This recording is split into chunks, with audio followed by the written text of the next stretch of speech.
김 회장이 저를 집에서 내쫓으려 한다는 소식을 듣자마자 저는 밤샘 경매를 열었습니다. 바로 강혁의 애인 자리를 경매에 붙인 것이죠. 낙찰봉이 울리기 직전 마지막 순간 덱석 아래에서 갑자기 어떤 남자가 손을 들었습니다.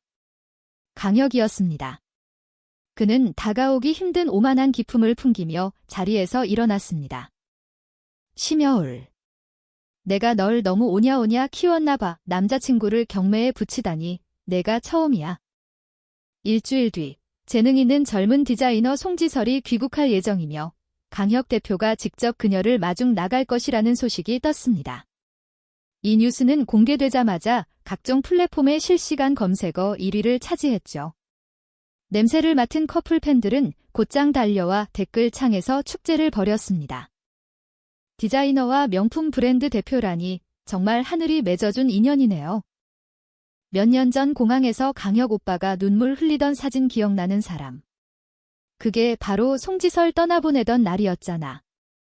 이번에 강혁네 회사에서 새로 나온 주얼리 컬렉션 이름이 모설이래요.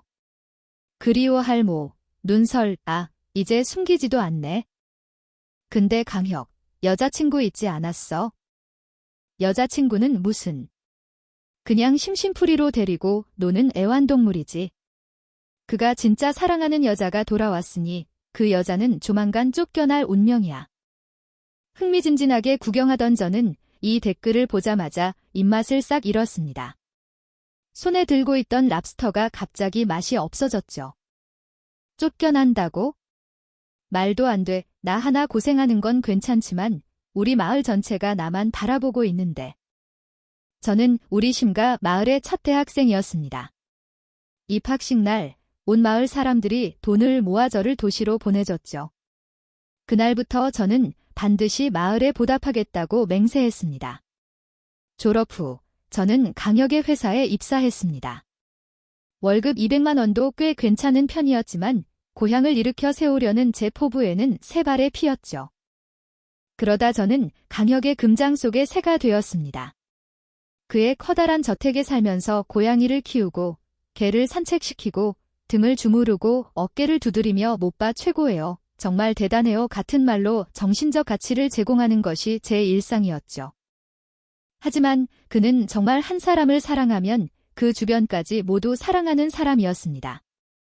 우리 심가 마을에 공장, 학교, 양로원까지 지어졌으니까요. 이런 후원자는 정말 찾기 힘든데 이제 그의 첫사랑이 돌아왔으니 제 좋은 날도, 우리 마을의 좋은 날도 끝이 보이는군요. 정말 가슴 아프고 처량한 일입니다. 핸드폰을 열어보니 강혁과의 마지막 카톡은 어제였습니다. 일주일 출장 가, 집에서 밥 잘 챙겨 먹고 얌전히 있어. 어쩐지 딱 일주일이더라니. 소문에는 그가 송지설의 귀국을 위해 서프라이즈 파티를 준비하고 있다고 했습니다. 파파라치가 몰래 찍은 사진 속에서 그는 꽃바다 한가운데 서 있었죠. 뒷모습만 봐도 사람을 설레게 했습니다. 첫사랑을 환영하는 파티는 당연히 정성껏 준비해야겠죠. 성대한 재회만이 이별의 슬픔에 걸맞을 테니까요. 그는 분명 그녀가 돌아오는 날이 제 생일이라는 사실은 기억하지 못할 겁니다. 순간 가슴 한구석이 텅 비는 것 같다가도 강혁과 이 관계를 시작하기 전에 제가 했던 다짐이 떠올랐습니다. 나는 돈만 필요하지 사랑은 필요 없어. 헤어지면 절대 미련 갖지 않을 거야. 그런데 이제 보니 제가 점점 욕심쟁이가 되어가고 있었네요. 그의 사랑을 갈망하기 시작했고 심지어 독차지하고 싶어졌습니다. 하지만 댓글들이 말한 것처럼 그와 송지설은 어릴 때부터 함께 자란 소꿉친구였습니다. 20년 넘게 함께한 깊은 감정을 저 같은 작은 애완동물이 어떻게 비교할 수 있겠어요. 우울해하고 있는데 촌장님에게서 영상통화가 걸려왔습니다. 여울아, 우리 마을 풍경 좀 봐라. 이걸로 관광사업하면 틀림없이 대박날 거야. 강 대표님도 분명히 관심 있으시겠지? 영상 속에서 촌장님은 핸드폰을 360도 돌리며 아름다운 마을 풍경을 자랑했습니다. 목소리는 희망과 흥분으로 가득 차 있었죠. 우리 마을 사람들은 SNS를 하지 않아서 무슨 첫사랑이 돌아왔느니 하는 이야기는 전혀 모릅니다. 그저 저를 마을의 희망으로 여기고 있을 뿐이죠. 저는 코를 훌쩍이며 씩씩하게 말했습니다.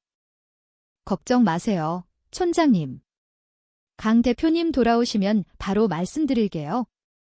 우리 마을이 이렇게 예쁜데 사업은 분명히 잘 될 거예요. 전화를 끊고 저는 고개를 저었습니다. 남녀 간의 사랑이 다 뭐야? 고향을 부흥시키는 게 먼저지. 쫓겨나기 전에 마지막으로 한몫 단단히 챙겨야겠다고 다짐했습니다. 밤에 커튼을 치고 잠자리에 들렸는데 창밖에서 무언가 번쩍하는 빛에 눈이 부셨습니다. 깜짝 놀라보니 누군가 몰래 사진을 찍고 있었습니다. 저는 황급히 가장 안쪽 방으로 들어가 이불을 머리끝까지 뒤집어 쓰고 강혁에게 전화를 걸었습니다. 강혁 씨 밖에 누가 몰래 사진 찍는 것 같아. 무서워. 나 여기 더 못 있겠어. 집안에 얌전히 있어? 사람 보낼게.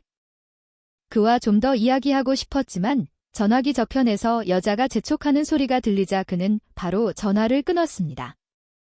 언제 잠들었는지 기억나지 않습니다.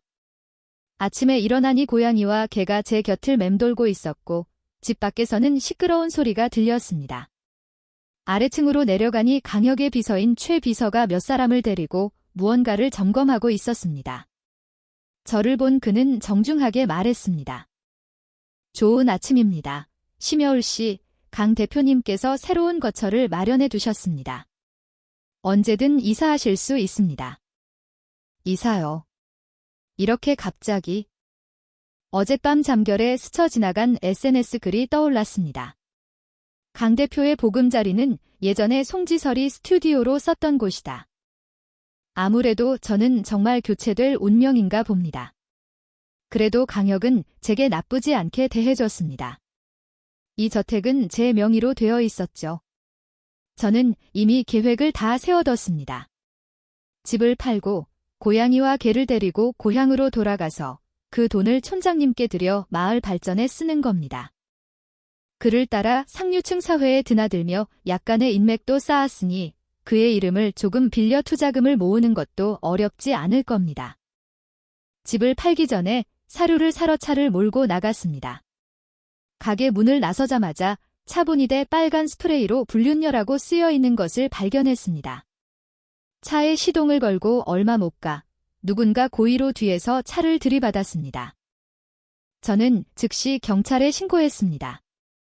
범인은 강혁과 송지설의 커플 팬이었습니다. 그 여자는 소리쳤습니다.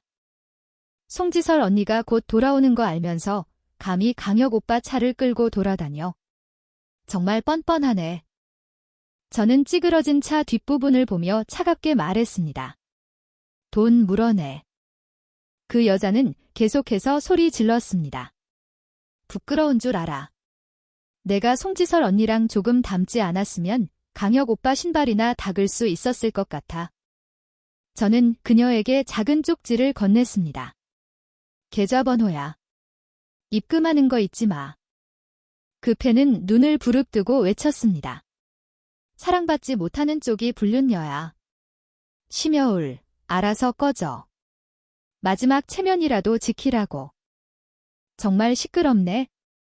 저는 이 차를 마지막으로 타고 팔아서 떠나려 했는데 차를 이 지경으로 만들어 놓다니. 서비스 센터에 맡기면 한 달은 좋게 걸릴 겁니다. 제 차 한 대야 괜찮지만 심가 마을 발전 기금 몇천만 원이 날아가는 건 안 될 일이죠. 결국 저와 그 팬은 경찰서에서 머리채를 잡고 싸웠습니다. 제가 하이힐을 벗어 그녀의 이마를 찌그려는 순간 최 비서가 저를 말렸습니다. 사모님, 강 대표님께서 싸우지 말라고 하셨습니다. 뭐라고요? 강혁이 이 정도로 사람을 감싸고 돈다고? 커플 팬은 건드려서도 안 되는 존재란 말인가? 최 비서가 저를 경찰서 밖으로 데리고 나왔습니다. 돌아오는 길에 강혁에게서 전화가 왔습니다. 그는 안절부절 못하는 다급한 목소리로 말했습니다. 여울아, 괜찮아. 내가 운전하지 말라고 했잖아. 나가고 싶으면 기사를 부르라고. 처음 운전대를 잡았던 날이 생각났습니다. 주차장을 빠져나가기도 전에 외제차 앞머리를 찌그러뜨렸죠. 강혁은 차를 보고 길길이 날뛰며 즉시 제 면허를 뺏었고 그 후로 다시는 운전대를 잡지 못하게 했습니다. 사람은 괜찮아. 차는 나보다 더 괜찮고. 서러움과 분노가 동시에 밀려왔습니다. 그가 송지서를 위해 저를 저택에서 내쫓으려 한다는 생각에 목이 메어 아무 말도 하고 싶지 않았습니다. 여보세요? 심여울, 말 좀 해봐.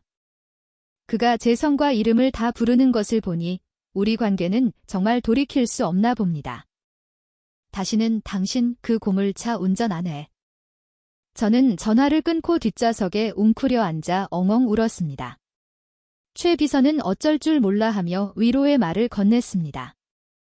사모님, 대표님께서 지금은 오실 수 없는 상황입니다. 필요하신 게 있으면 언제든 저를 부르세요. 사모님. 그는 늘 저를 심여울 씨라고 불렀는데 뭔가 이상했습니다. 강혁이 제가 송지설과의 좋은 일을 망칠까 봐 달콤한 사탕 하나 던져주고 회유하려는 속셈이겠죠. 사탕 뒤에는 분명히 아픈 따귀가 날아올 겁니다. 안 돼, 강혁이 돌아오기 전에 돈을 벌어야 해. 저는 심가 마을로 돌아갔습니다. 예전의 작은 마을은 이제 깨끗하고 현대적인 새 농촌으로 변해 있었습니다.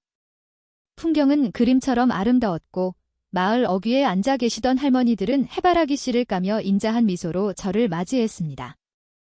여울이 왔구나. 강 대표는 왜 같이 안 왔어? 지난 몇 번 강혁은 항상 저와 함께 마을에 왔고 몇 차 분량의 과일을 가져와 마을 사람들에게 나눠주곤 했습니다.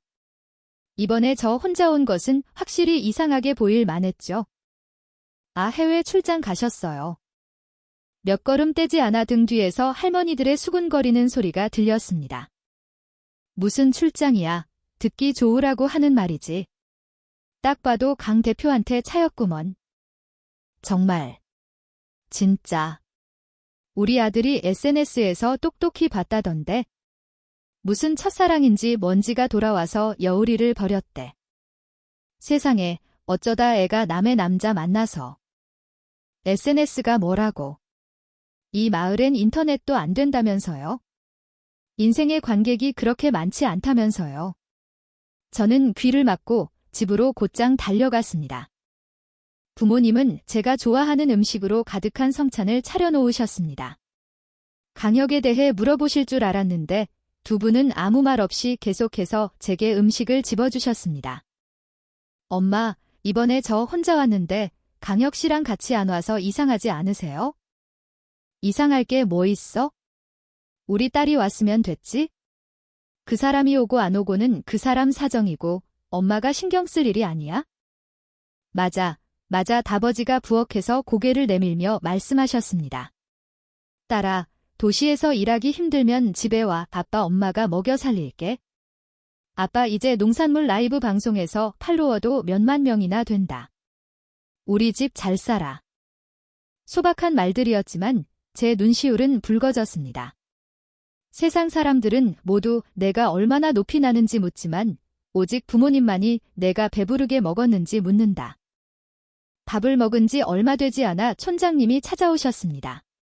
몇 마디 담소를 나누시더니 결국 강혁 이야기로 돌아왔습니다. 여울아, 마을 어르신들이 너한테 무슨 말 했나 보구나.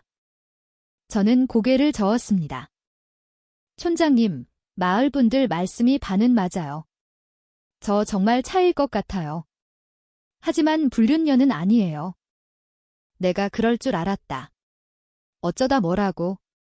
강 대표한테 차였다고 아버지가 찻잔을 탁 소리 나게 내려놓으며 촌장님의 말을 끊었습니다. 차 맛 좋네. 저는 카드 한 장을 꺼냈습니다.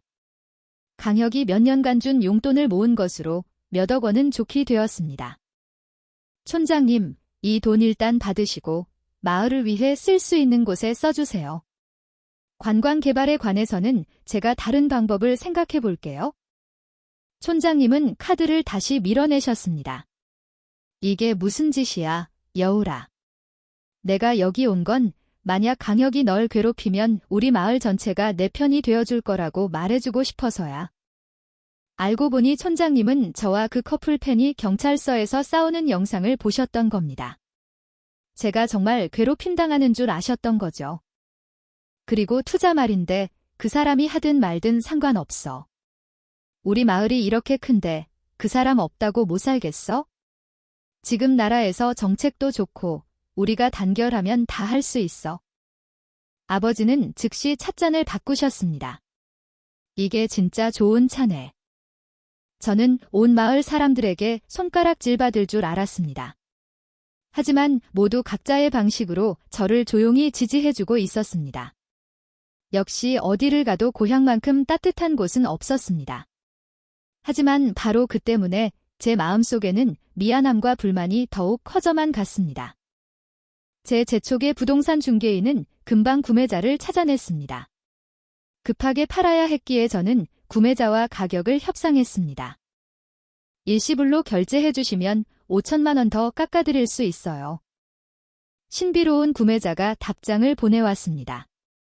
그럴 필요 없어요. 275억 5천만 원 괜찮으시겠어요? 네. 그게 무슨 말씀이시죠? 그 사람이 다시 메시지를 보냈습니다. 깔끔하게 280억으로 하죠. 역경매가 현실이 되다니. 저는 그가 마음을 바꿀까 봐 즉시 계좌번호를 보냈습니다. 언제든 집 보러 오셔서 명예 이전 절차 밟으시면 됩니다. 집은 볼 필요 없고 절차도 급하지 않아요. 이런 신선 같은 고객이라니. 제가 길에서 할머니를 부축해드리고 1,000원을 주어 경찰 아저씨께 드렸던 보람이 있네요. 역시 착한 사람은 복을 받나 봅니다. 그날 밤 저는 향까지 피우고 기도했습니다. 저는 짐을 싸기 시작했습니다. 화장실 휴지부터 욕실의 바디워시까지 모두 캐리어에 쑤셔 넣었죠. 강혁의 엉덩이는 귀족이라 휴지도 수입품만 썼거든요. 그때 SNS 알림이 떴습니다. 최신 실시간 검색어. 강혁 송지설 비밀 데이트, 강설 커플 달달함에 기절할 지경.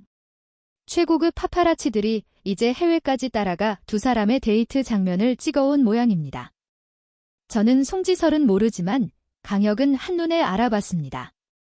그가 입은 정장은 바로 제가 이 관계를 시작할 때 선물한 것이었습니다. 제가 허세를 부리며 반년치 월급을 털어 사준 옷이었죠. 비록 그의 옷장에서는 가장 저렴한 옷이었지만 그는 그 옷을 자주 입었고 중요한 행사에도 여러 번 입고 나갔습니다. 순간적인 충동에 저는 그에게 메시지를 보냈습니다. 뭐 해요? 강혁은 바로 답장했습니다. 계약 논의 중 밥은 먹었어? 보고 싶어요. 상대방이 한참 동안 메시지를 입력하다가 답장을 보내왔습니다. 얌전히 있어? 곧 돌아갈게. 이럴 때면 저는 강혁도 제게 약간의 감정은 있다고 자신하게 됩니다. 그래서 참지 못하고 한마디 더 물었습니다. 누구랑요? 송지설.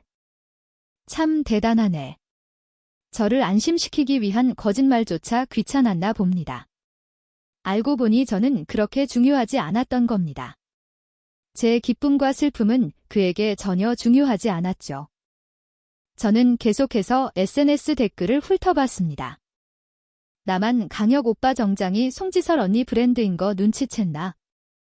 기꺼이 당신을 커플 팬계의 데모로 모시겠나이다. 결혼하면 상석에 앉으셔야겠네요. 데이트 끝나고 어디 갈까?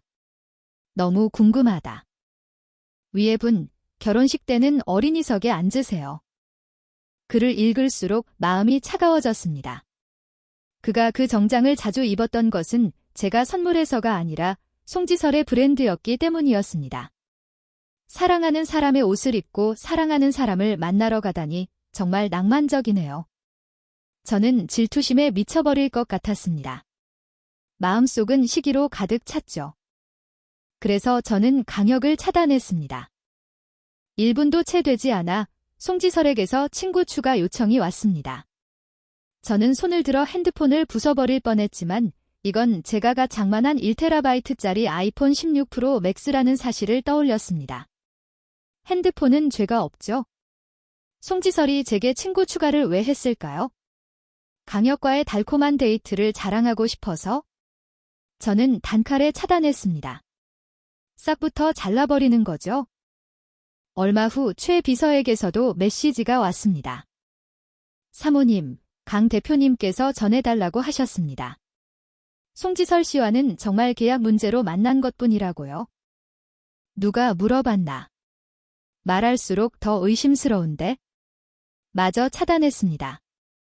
이제 저는 강혁과 송지설에 관련된 것은 무엇이든 보고 싶지 않았습니다. 그때 강혁이 제게 돈을 보내왔습니다. 96건을 받으셨습니다.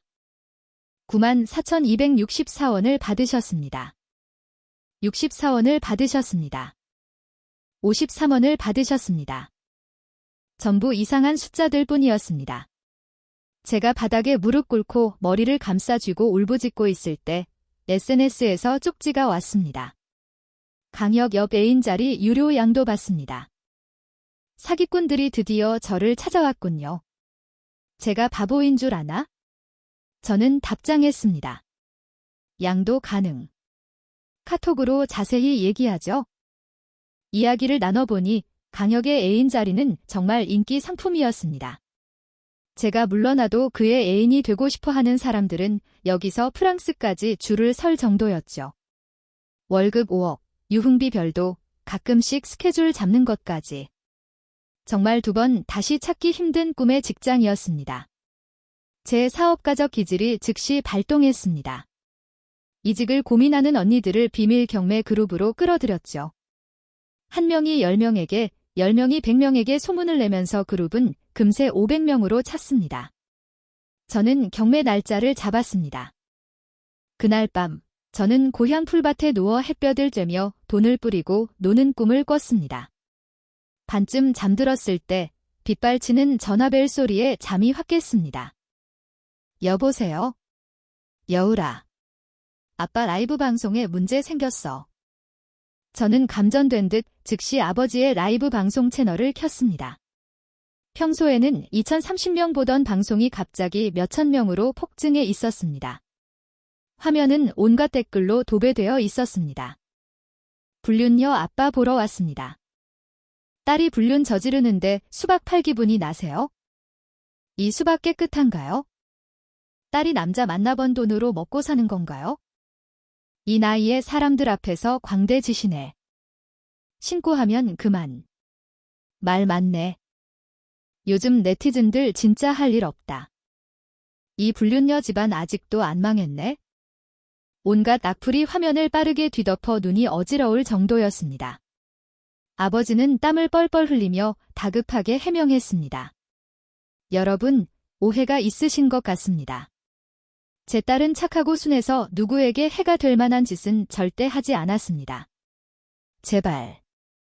마지막 말이 채 끝나기도 전에 라이브 방송은 강제 종료되었습니다. 곧이어 어머니에게서 전화가 왔습니다. 여울아. 아빠가 쓰러지셨어.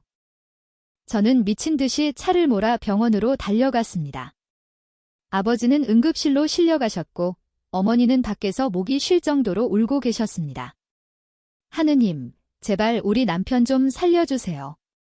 우리 남편은 그저 순박한 농부일 뿐이에요. 저는 덜덜 떨고 있는 어머니를 무릎 꿇고 끌어안았습니다. 응급실 밖에서 기다린 1시간은 제 인생에서 가장 길고 무서운 시간이었습니다. 아버지 어깨에 목마를 타고 풍경을 보던 기억, 자전거 뒤에 앉아 바람에 머리카락을 날리던 기억, 목마를 만들어달라고 조르던 기억. 제 아버지는 그저 평범한 농부일 뿐이었습니다. 평생 손해보는 게 복이다를 입에 달고 사신 분이었죠. 응급수술이 끝나고 아버지는 위기를 넘겼지만 경과를 지켜보기 위해 병원에 입원해야 했습니다. 어머니는 퉁퉁 부은 눈으로 아버지의 손을 조심스럽게 닦아주셨습니다. 흙이 묻어있는 거친 손, 노동으로 변형된 손가락 마디. 엄마, 오늘 밤은 저희 집에서 쉬세요. 어머니는 고개를 저으셨습니다. 여울아, 강혁이랑은 이제 그만둬라. 우리랑 그 사람네는 사는 세상이 달라. 엄마는 내가 부자가 되는 거 바라지 않아. 우리 가족 모두 건강하고 평안하면 그걸로 좋게. 메말랐던 어머니의 눈에 다시 눈물이 고였습니다. 제 손을 꽉 쥔 손은 마치 명령을 내리는 것 같았습니다. 저는 사이버 불링에 대해 경찰에 신고하는 한편 경매 진행을 서둘렀습니다. 경매 당일 손님들로 북적였습니다. 예상보다 훨씬 많은 사람이 왔죠. 그렇다면 강혁, 당신의 마지막 가치까지 제가 탈탈 털어주겠어요. 경매가 시작되었습니다. 시작가 5억, 6억, 6억 5천, 8억, 10억. 이 사람들 미쳤나? 몇십억을 손에 쥐고 왜 애인 노릇을 하려는 거지? 아니지, 몇십억은 아무것도 아니지. 강혁 옆에 몇 달만 있으면 다시 벌 수 있는 돈이니까? 젠장, 직업은 왜 이렇게 치명적으로 달콤한 거야? 결국 가격은 25억까지 치솟았습니다. 저는 작은 망치를 들었습니다. 25억 첫 번째, 25억 두 번째, 25억, 300억. 회장 구석에서 한 남자가 손을 들었습니다. 죄송합니다만 이 경매는 여성분들만 참여할 수 있습니다. 마지막 양심만 아니었다면 강혁에게 남자 애인을 찾아줄 생각도 있었습니다. 그 남자가 천천히 일어섰습니다. 제가 강혁에게 선물했던 것과 똑같은 정장을 입고 있었습니다. 체격과 기품도 그와 비슷했죠. 저는 눈을 가늘게 뜨고 자세히 봤습니다.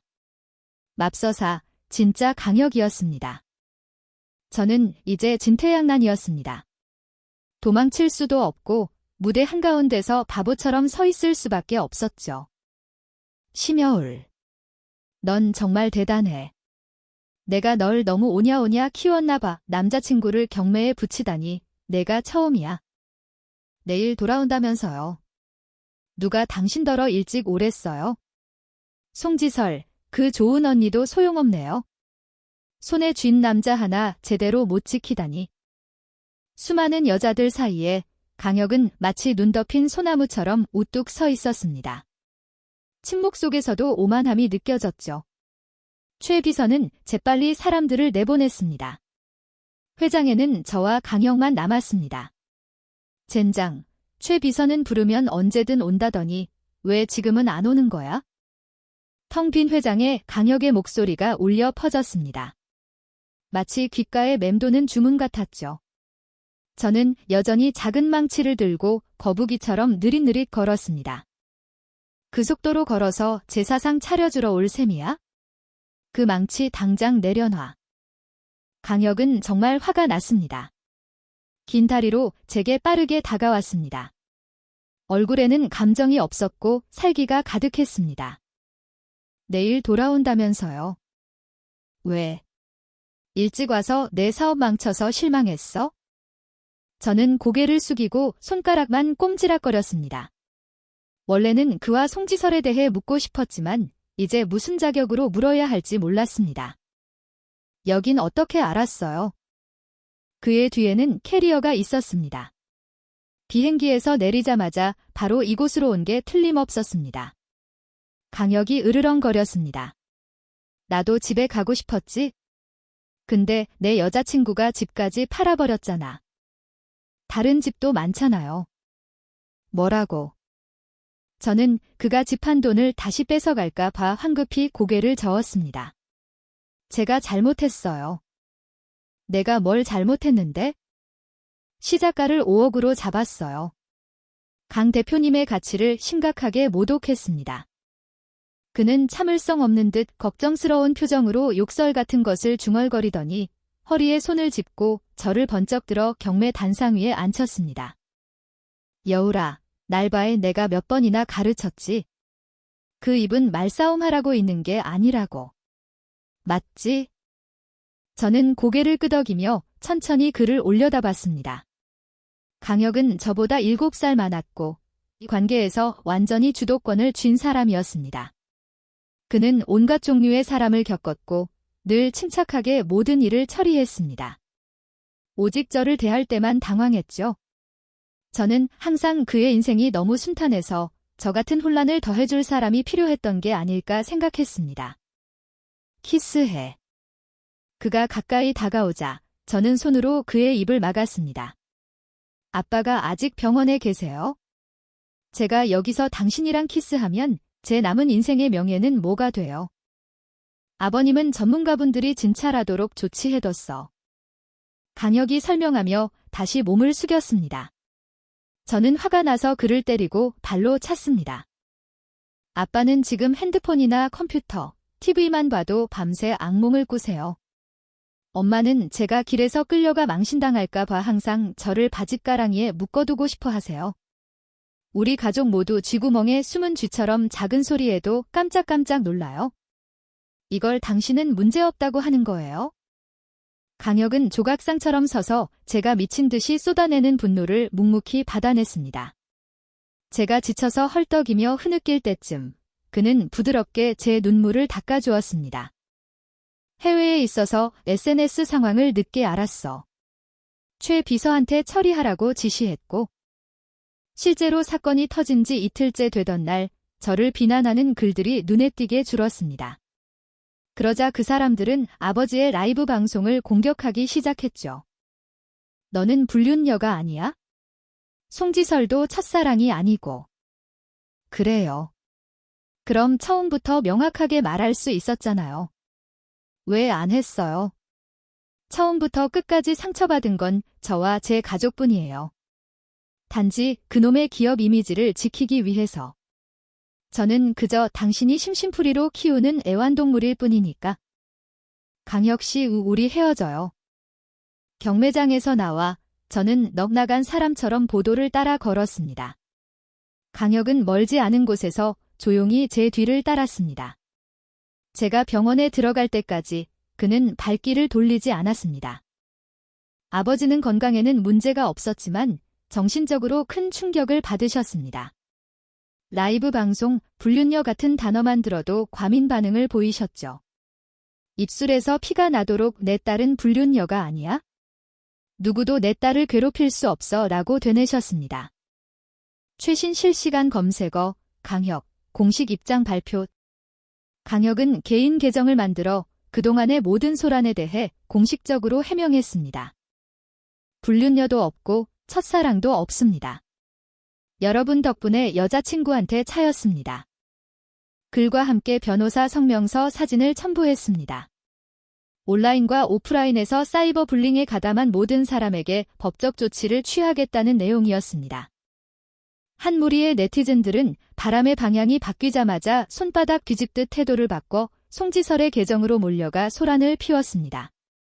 첫사랑인 줄 알았더니 녹차녀였네. 겉과 속이 다른 여자라는 의미의 중국 인터넷 신조어. 녹차 언니, 왜 아직도 답이 없어요? 키보드로 오빠 좋아해요. 몇 글자 치는 법도 몰라요? 엄청 굶주렸나 보네. 이런 악성 트래픽까지 주워 먹는 거 보니? 이 혼란스러운 희극의 결말은 무엇일까요? 한 여자가 오해받았다는 사실을 발견하자마자 다른 여자를 비꼬기 시작하는 것, 그들이 관심을 갖는 것은 진실이 아니라 스스로를 정의롭다고 여기며 느끼는 거짓된 만족감뿐이었습니다. 해명 글이 올라온 지 얼마 되지 않아 강혁이 병원으로 달려왔습니다. 아버지는 그를 보자마자 화를 내며 테이블 위의 주전자를 그에게 던졌습니다. 강혁은 피하지도 않고 마치 그 무거운 일격을 기꺼이 받으려는 듯 했습니다. 그는 입술을 깨물었습니다. 아버님, 제가 잘못했습니다. 마음껏 때리세요. 나가라고. 아버님, 즉시 병원을 옮기셔야 합니다. 제가 다 준비해놨습니다. 저를 따라오세요. 언제나 그랬듯 우리 집의 크고 작은 일은 모두 강혁이 처리해 주었습니다. 하지만 이번에는 어머니가 나서서 반대했습니다. 강 대표. 여울이가 당신과 헤어졌다면 우리 집안일은 당신이 신경 쓸 필요 없어요. 이 나쁜 놈아, 썩 꺼져. 아버지가 욕을 하며 그를 문 밖으로 밀어냈습니다. 강혁은 문틀을 붙잡더니 쿵 소리와 함께 무릎을 꿇었습니다. 아버님, 어머님. 오늘 저를 때려 죽이셔도 두 분을 모시고 병원은 옮겨야겠습니다. 그는 고집스럽게 우리 가족을 데리고 나갔습니다. 10분도 채 되지 않아 원래 있던 병실에 환자로 위장한 안티팬 무리가 들이닥쳤습니다. 그들은 카메라를 들고 있었고 일부는 심지어 무기까지 든 채 불륜녀 가족을 처벌하라고 소리쳤습니다. 새로운 병원에서 강혁은 최고의 의료진을 초빙해 아버지를 치료했습니다. 인정하고 싶지 않았지만 제 능력 밖의 일들을 강혁은 늘 쉽게 해결했습니다. 아버지를 안정시킨 후 그는 복도에 앉아 스스로 상처를 치료했습니다. 안 아파요. 제가 물었습니다. 그가 고개를 들어 저를 바라봤습니다. 눈이 갑자기 촉촉해졌습니다. 아파. 저는 옆에 앉아 붕대를 감아주었습니다. 그러자 오히려 그가 저를 달래기 시작했습니다. 아버님 라이브 방송 사건 알았을 때 이미 경찰에 신고했어. 여울아, 너 정말 잘했어. 누가 칭찬해달랬어요. 알아. 넌 항상 정말 뛰어난 여자였어. 내가 자랑스러워. 하지만 널 지켜주지 못해서 미안해. 그는 한숨을 쉬었고 자책감이 얼굴에 역력했습니다. 지금까지 강혁은 늘 무엇이든 능숙하게 해내는 사람이었습니다. 이렇게 지쳐 보이는 모습은 처음이었죠. 내가 무섭다고 전화했을 때 아주 중요한 회의 중이었어. 그래서 최 비서에게 처리하게 할 수밖에 없었지. 내가 그 집에 더 있기 싫다고 해서 최 비서한테 이사 도우라고 했는데 내가 여전히 화난 것 같아서. 그럼 이사는 송지설에게 자리를 비워주려던 게 아니었군요. 하지만 그 집, 당신과 그녀의 사랑이 시작된 곳 아니었어요. 인터넷에 그렇게 쓰여 있던데? 그가 제 이마를 가볍게 툭 쳤습니다. 넌 네티즌은 믿고 나는 안 믿어. 그 집은 처음부터 끝까지 4명이었어.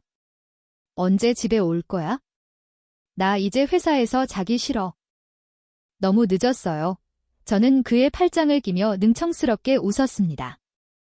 오늘 밤 우리 자리 바꿀까요? 집 한도는 이미 통장에 들어왔고 그 집은 이제 다른 사람 소유예요. 강혁이 한숨을 쉬었습니다. 내 집을 산 멍청이가 누군지 맞춰봐.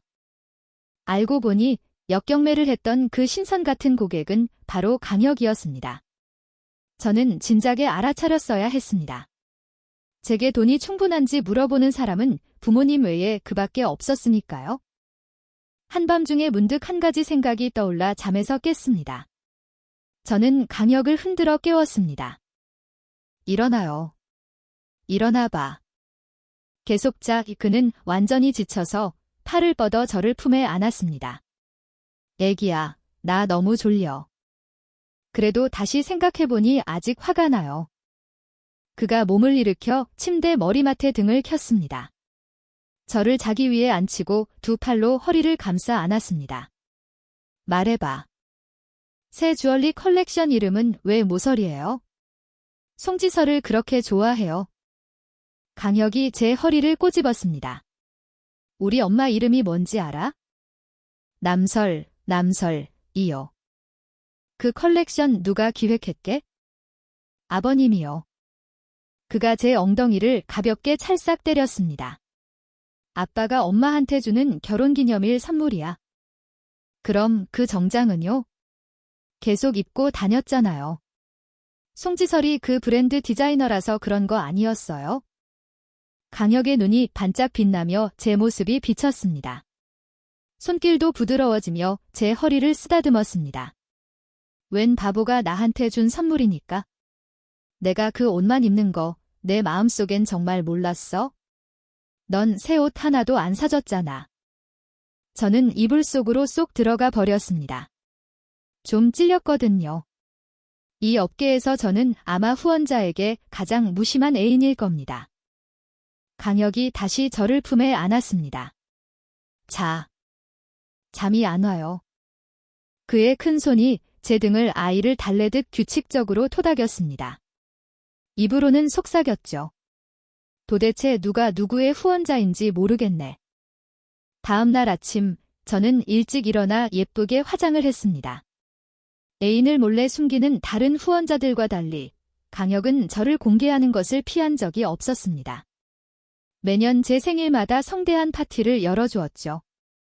올해는 아무 언급이 없었고 최 비서 쪽도 조용했습니다. 분명 엄청난 서프라이즈를 준비하고 있는 게 틀림없었습니다. 강혁이 뒤에서 저를 안으며 제 머리카락 향기를 맡았습니다. 오늘 기분 좋아 보이네. 저는 수줍은 척하며 흥분을 조금 감추고 그가 준비한 서프라이즈를 망치고 싶지 않은 척했습니다. 가자, 공항으로. 공항이요? 설마 저한테 전용기를 선물하려는 걸까요? 안 돼요. 저는 운전할 줄 모르는데. 하지만 팔면 꽤 비싸겠네요. 아, 맞다. 오늘은 송지설이 귀국하는 날이었죠. 저보고 같이 마중 나가자는 뜻인가 봅니다. 송지설을 마중 나가자고? 저는 조금 상처받기 시작했지만 강혁의 의미심장한 미소는 아직 뒤집지 않은 카드가 있는 것처럼 느껴졌습니다. 동쪽을 공격하는 척 서쪽을 치는 격 저는 길을 가는 내내 스스로를 위로했습니다.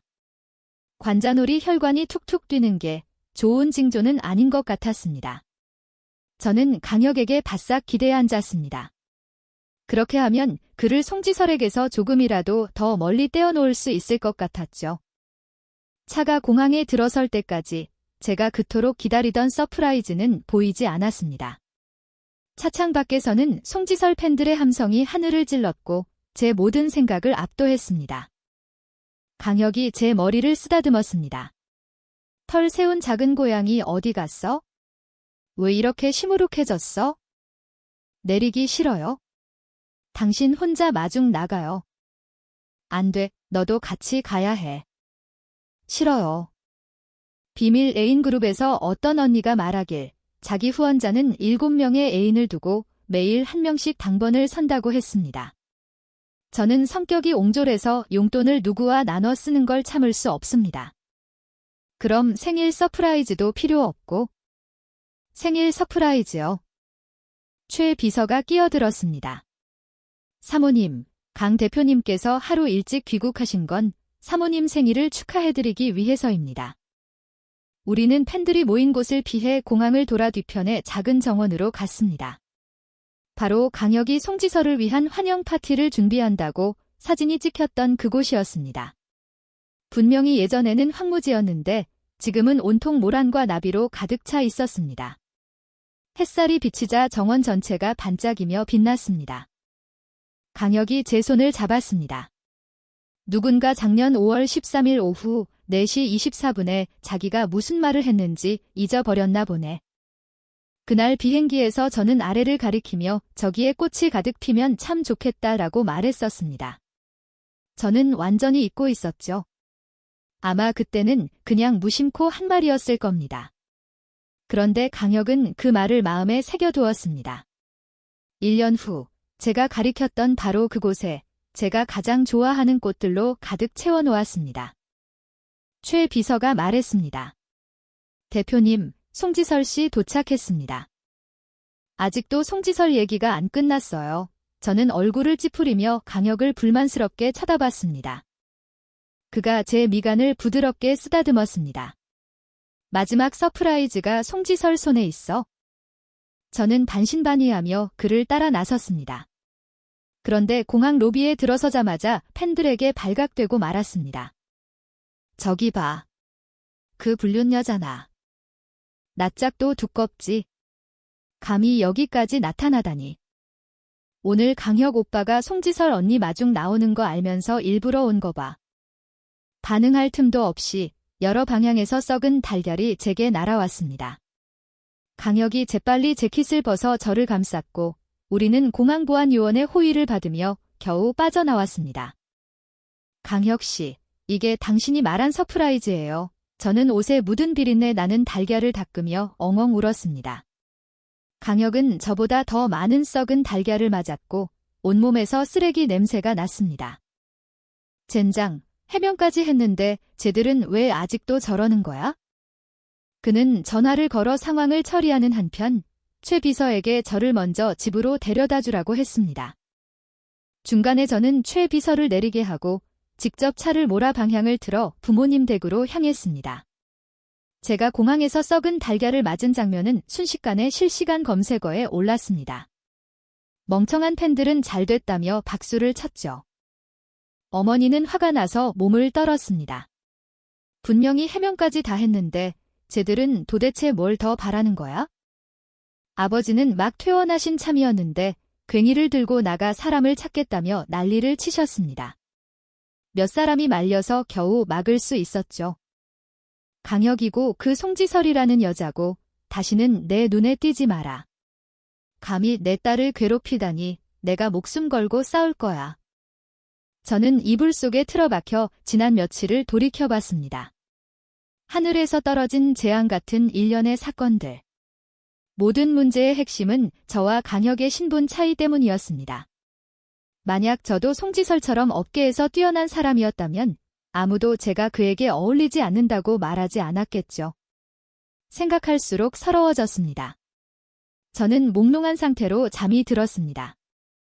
어머니가 저를 깨웠을 때 거실에는 강혁과 송지설이 서 있었습니다. 제가 송지설을 직접 만난 것은 처음이었습니다. 인터넷 사진은 보정이 너무 심해서 직접 보니 진짜 미녀가 어떤 것인지 알 수 있었습니다. 건강한 갈색 피부, 선명한 복근. 그녀의 기품은 강하고 활기찬 아름다움이었습니다. 함께 사냥을 가도 굶어 죽을 걱정은 없을 것 같은 사람이었죠. 저는 첫 만남이 한 산에 두 호랑이가 있을 수 없는 것처럼 머리채를 잡고 싸우는 장면일 거라고 생각했습니다. 그런데 막상 그녀를 보니 전혀 밉지 않았습니다. 안녕하세요. 여울씨, 저는 송지설이에요. 그녀의 목소리는 맑고 청아해서 아침 새소리 같았습니다. 안녕하세요. 정말 아름다우세요. 송지설이 제 손을 잡았습니다. 진심 어린 눈빛으로 간절하게 말했습니다. 사과하러 왔어요. 일이 터졌을 때 제가 바로 나서서 해명했어야 했는데 제 계정은 회사에서 관리하고 있어서요. 귀국하자마자 이 이슈를 놓치고 싶어 하지 않더라고요. 정말 미안해요. 여울씨, 저와 강혁은 정말 아무 사이도 아니에요. 그가 저를 찾은 건 단지 디자인을 부탁하기 위해서였어요. 그녀는 강혁을 돌아보며 그가 고개를 끄덕이는 것을 확인한 후에야 말을 이었습니다. 두 사람의 청혼 반지를 디자인해달라고요. 강혁이 손바닥을 펴 제 앞에 내밀었습니다. 아주 커다란 핑크 다이아몬드가 박힌 반지였습니다. 원래 오늘 너한테 청혼하려고 했어? 멈춰. 아버지가 괭이를 들고 나타나 저와 강혁 사이를 막아섰습니다. 강씨. 내 딸이 상처받은 일이 아직 해결되지도 않았는데 무슨 청혼이야. 청혼은. 똑바로 말해. 아버지가 그를 쏘아보는 기세는 조금도 총수에게 뒤지지 않았습니다. 어머니가 아버지를 살짝 잡아당겼습니다. 여보, 저것 좀 봐요. SNS에 또 새로운 실시간 검색어가 떴어요.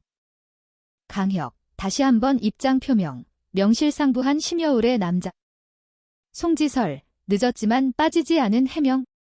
송지설이 마침내 입을 열었습니다. 늦게 답변드려 죄송합니다. 먼저 무고하게 상처받으신 분들께 사과의 말씀을 전합니다. 저와 강혁은 동고동락한 전우 같은 동문입니다. 어떤 분들께는 남에게 처방전 내리기 전에 자기 정신병부터 치료하라고 권하고 싶네요. 뇌가 있으면 좀 쓰세요. 멍청한 건 복이라고 할 수 있지만 멍청한 짓을 하는 건 약도 없습니다.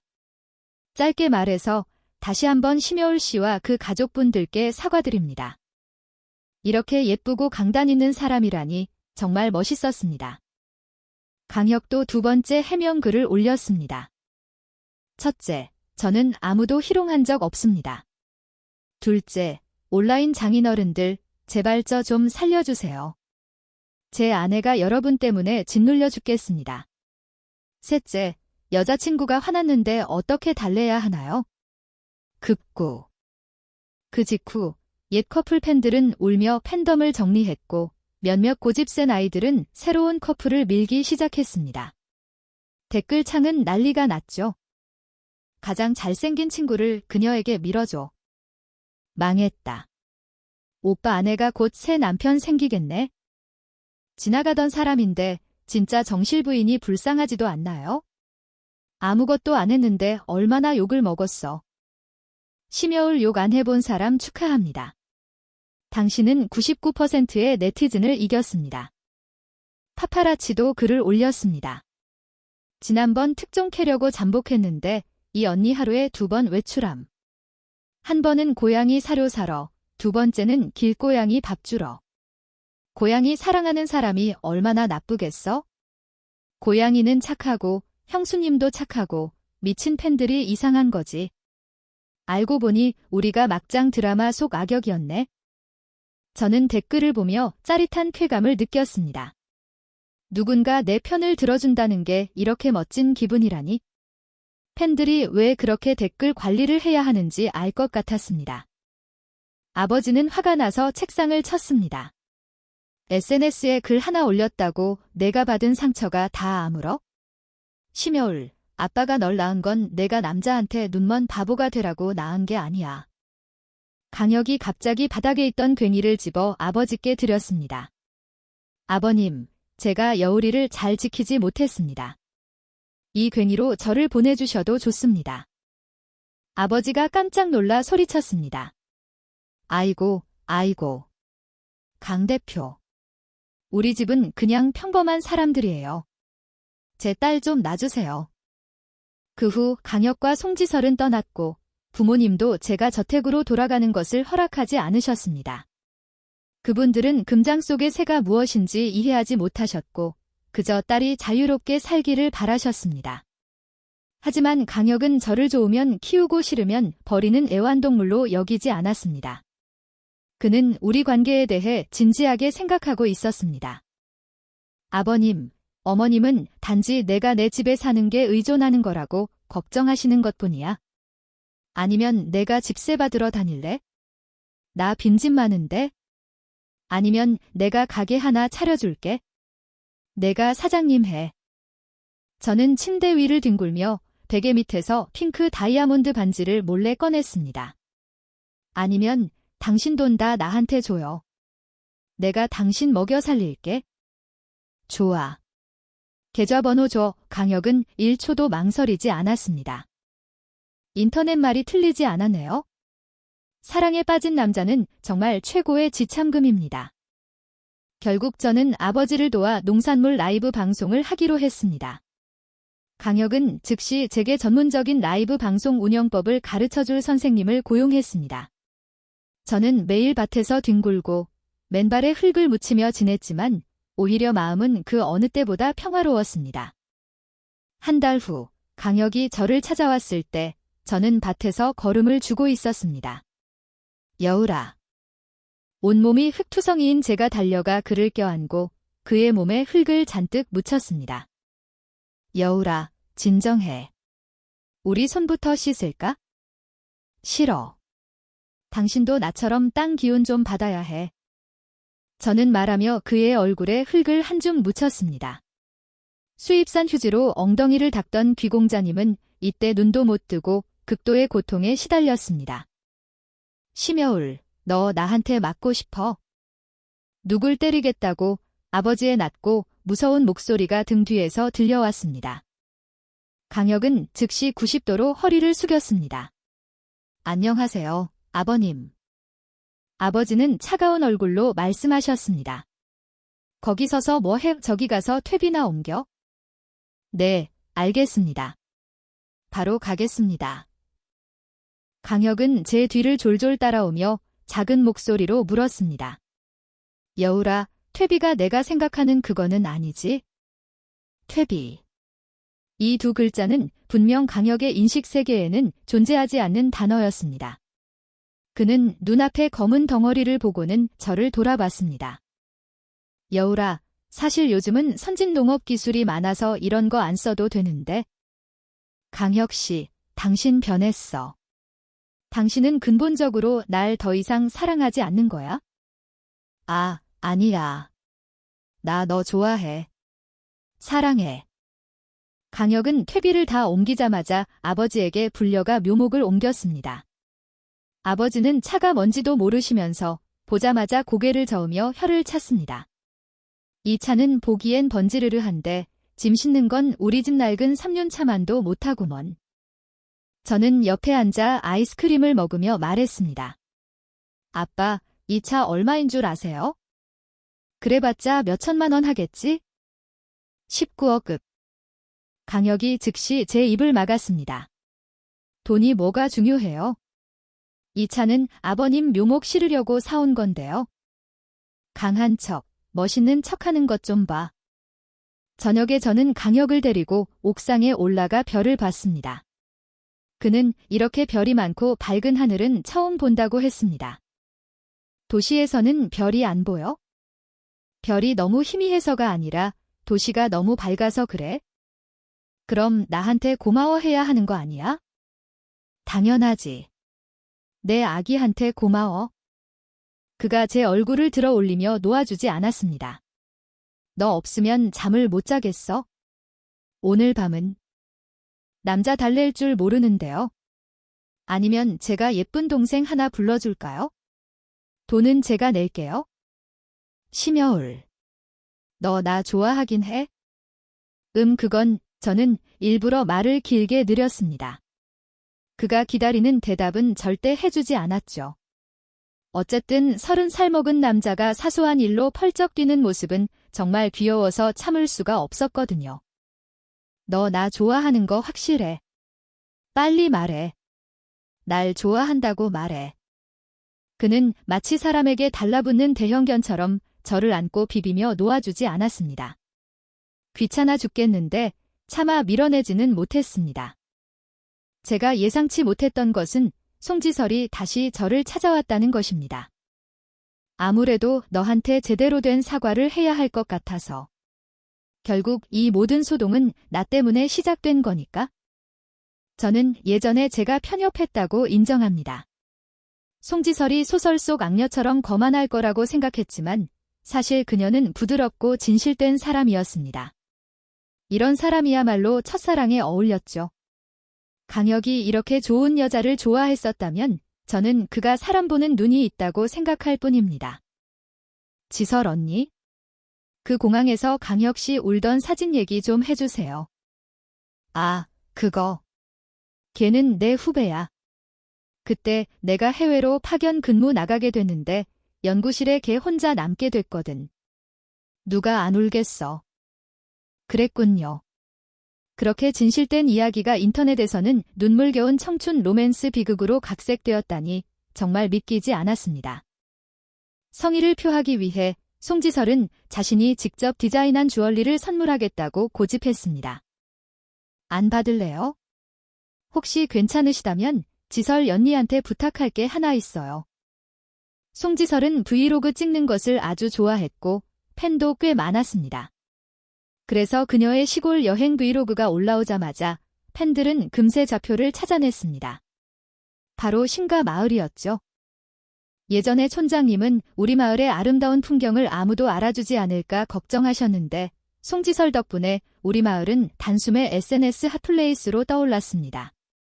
강혁도 추가 투자를 해 마을의 기반시설을 완비하는 데 도움을 주었고 제가 쌓아온 인맥과 인지도를 더해 리조트는 금세 개장 준비를 마쳤습니다. 개장일, 예상치 못한 손님을 맞이했습니다. 저는 강혁의 부모님을 처음 만났습니다. 애인그룹에서는 모두들 이 일을 할 때 가장 금기시하는 것이 후원자의 가족에게 존재를 들키는 것이라고 신신당부했습니다. 그래서 강혁이 본가에 가자고 할 때마다 저는 두통, 다리 통증, 어깨 결림 등 온갖 핑계를 대며 부모님 뵐 수 없는 병에 걸렸다고 했죠. 강혁이 제게 속삭였습니다. 애기야. 만약 우리 엄마가 너한테 50억 주면서 나를 떠나라고 하면 넌 어떻게 할 거야? 저는 진지하게 대답했습니다. 어머님, 저희는 진정한 사랑이에요. 그래도 혹시 모르니 영상으로 증거를 남겨달라고 해야지. 현금은 안 되고 계좌이체로 자발적 증여라고 명시해서. 저는 우리가 진짜 사랑이니 50억으로는 부족하고 값을 올려야 한다고 말하고 싶었지만 이제는 강혁이 강씨 집안의 친아들이 맞는지 의심스러워지기 시작했습니다. 그가 저를 안고 제 머리카락에 턱을 비볐습니다. 알아. 여울아, 내가 날 팔아넘긴다고 해도 난 기꺼이 내 옆에서 돈을 세어줄 거야. 누가 우리 집의 패도 총재를 애완견으로 몰래 바꾸치기 한 게 아닐까요? 하지만 시어머니가 50억을 제시하는 막장 드라마는 일어나지 않았습니다. 강혁의 부모님은 아주 평범한 분들이었습니다. 함께 저녁 식사를 할 때 아버지는 굳이 정장을 입으셨습니다. 불편하고 뻣뻣했지만 그래도 까다로운 장인어른의 풍채를 보이려고 애쓰셨죠. 저는 그것이 아버지가 제 편을 들어주며 길을 살려주시는 방식이라는 것을 알았습니다. 분위기가 충분히 무르익었을 때 어머니가 조심스럽게 걱정을 털어놓으셨습니다. 결혼은 여전히 집안 수준이 맞는 사람들끼리 해야 한다는 것. 우리 집은 전혀 자격지심이 없지만 그렇다고 높은 곳을 넘볼 생각도 없다는 것이었죠. 강혁의 어머니가 제 어머니의 팔짱을 끼며 온화하게 웃었습니다. 사부인. 지금은 자유연애 시대잖아요. 우리 집도 강혁이한테 꼭 집안 맞는 사람이랑 결혼하라고 강요하지 않아요? 걔가 사랑하고 상대방 아가씨가 좋다고 하면 누구랑 결혼하든 상관없어요. 솔직히 말해서 여울이 같은 아이는 보면 볼수록 사랑스러워요. 우리 강혁이가 감히 쟤를 고생시키면 제가 제일 먼저 쫓아낼 거예요. 제 어머니는 반평생을 살면서 온갖 좋은 말을 들었고 앞뒤가 다른 시댁도 많이 겪어보셨습니다. 그저 담담하게 대답하셨죠. 저희 집은 그저 땅 파서 밥 먹고 사는 농부일 뿐입니다.